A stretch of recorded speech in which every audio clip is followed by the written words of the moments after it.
Hello again and welcome to the Warhammer 40k Mordian Glory Tactics video. Now before we get into today's video, I want to say a big thank you to Alex Jones for sending in some really cool pictures of his Primaris Space Marines. Now you guys know I'm normally not a big fan of Primaris, but I have to lay aside that for 1 second and give appreciation to the absolutely fantastic white paint scheme on these Primaris Marines. As someone who had to paint just the white of my Black Templar shoulder pads, and it nearly drove me to madness. I can only take my hat off to you, sir, because painting a white paint scheme is incredibly hard. Why do you think all my armies have got a black paint scheme? So, no, but thank you, Alex, for sending these pictures. Absolutely fantastic. For those of you that haven't seen the pictures, go on my Facebook page. There's a little sort of picture-by-picture storyline, little sort of picture battle report that Alex has posted on there. Absolutely fantastic. If any of you want to send in your pictures and want me to use them in one of my videos, all you have to do is go to my Facebook page. There will be a link down in the description below, and post them on my Facebook page. Ideally, could you post them on the page rather than send me them as a message? It's just I don't have a lot of spare time these days, and it's a lot easier for me to scroll through my Facebook page and see them rather than go through each individual message one by one. That's all, guys. If you do send them to me in a message, I will probably get around to seeing them at some point, but if you want me to use them for sure, then put them on my Facebook page. So, without further ado, let's take a look at the topic for today, which is mobility. Okay, specifically, the tagline is going to be, probably the title of the video is going to be, Mobility Wins Games.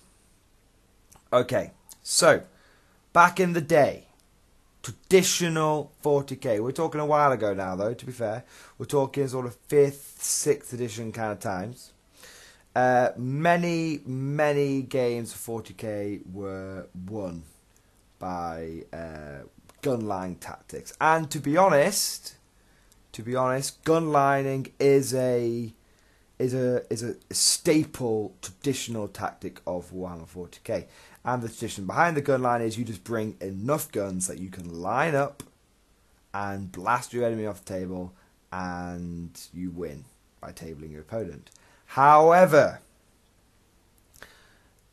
in more recent editions, especially 8th edition, especially Chapter Approved 2018, gun lining is now a substandard tactic. Oh, it can work, and oh, it is very powerful, but it is key that you have mobility as well. And those top tier tournament lists, those ones that will win things like LVO, if you want to be a top tier player, this is the kind of thing you want to be aiming for.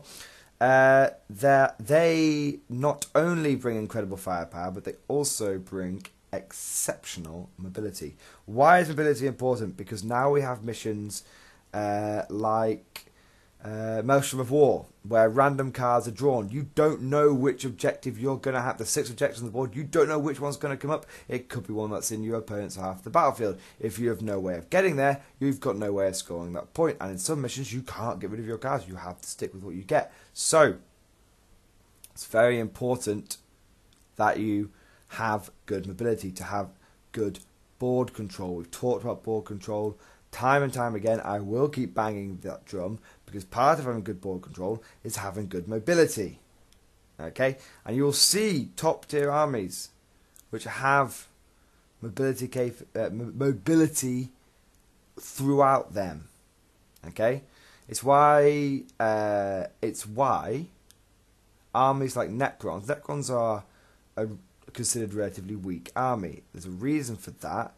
They haven't got any transport way. They've got very few ways of flying around the battlefield. They've got some. They've got some, but generally speaking, look at them. Well, they've got one transport, a Ghost Ark. It doesn't even go that fast. You know, they've got few. They've got no way of deep striking OBSEC units in. They can teleport with Veil of Darkness, but that's one unit at most. That's 20 warriors. See what I mean? They struggle with mobility networks. They've got other problems as well, of course, but they struggle with mobility. Now, there are two forms of mobility, essentially what I like to call long-term mobility and short-term mobility. I keep saying that word a lot now. Long term are things like transports, things that you have access to throughout the whole game. You might be able to jump in a transport, turn 3, whack it down a flank, and turn 4, jump out again and grab an objective. You've got that possibility. It's not one and done. That's your second kind of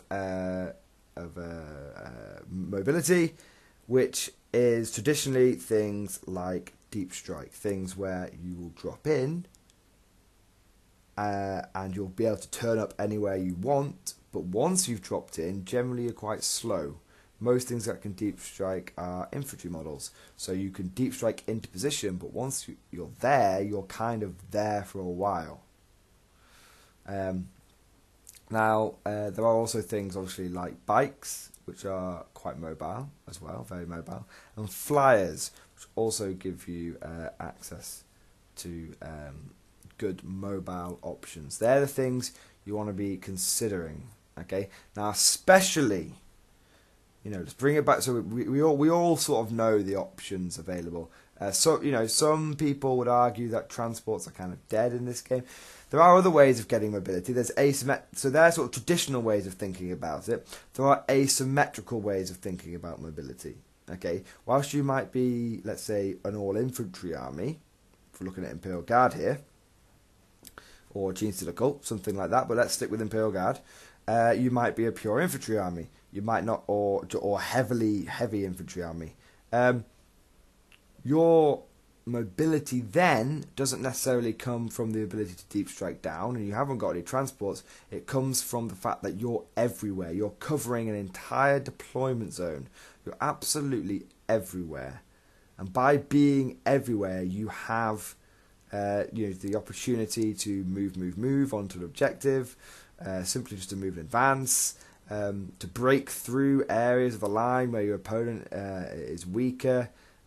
All that I factor in under the board control maneuverability banner. That all gets grouped into the same thing. Now, it's especially important to have these things because ITC is ever growing in popularity. The international tournament circuit or championship, whatever you ever want to call it. Basically, it's a format of tournament rules which is very balanced, and a huge part of winning the games in an ITC tournament format is being able to control more objectives, getting things like second units like recon, being able to get something in every table quarter for 4 turns, stuff like that. So it is very, very important, and I think. And the reason I mention this video, I want to end it in a minute. I don't want to go on too long, because it's a relatively obvious concept, but it's one that we can all do with a good reminding every now and again. It's very tempting for a lot of Imperial Guard players to get very focused on your infantry and get very focused on your Lehman Russes and your tanks. And I do this a lot. I am guilty of this. And to neglect things that we don't see as important, and it's very easy trap for a lot of mid-level tournament players to fall into, to only see worth in models based upon their damage output. There are models that there are units out there which have quite low damage output, but incredible tactical flexibility. And the thing, things like something as simple as a single character. You see people doing this. You see people doing this like lone wolf. They used to, back in fantasy, they called it cowboy characters. You had like a lone character who was pretty well kitted out but cheap, and you just sent him off behind enemy lines or down a flank, and he was able to move quickly, like a jetpack or something, and clear out chaff units and secure objectives that are maybe defended by only 5 scouts. Those kind of things. That's another asymmetrical way of thinking about it.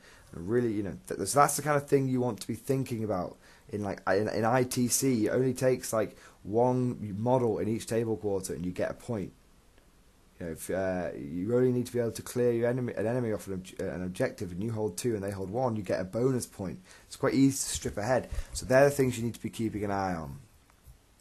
So if you guys have enjoyed this video, I know it's a bit of a quick tactic tip video, but it is very important. What I would love for everyone to do, if you have an opportunity to do this, is to leave a comment down below on your preferred mobility tactics. How do you get your units around the board? Is it Valkyries? Is it Tauroxes? Is it Chimeras? Is it just good old-fashioned move, move, move? Is there things that are less obvious that that sometimes even I overlook? Are there some Forge World options available to us? What do we as Imperial Guard commanders have available at our fingertips to get our men where we need them to be? Thank you for watching. Hope you guys have enjoyed this video, and of course I'll see you guys next time.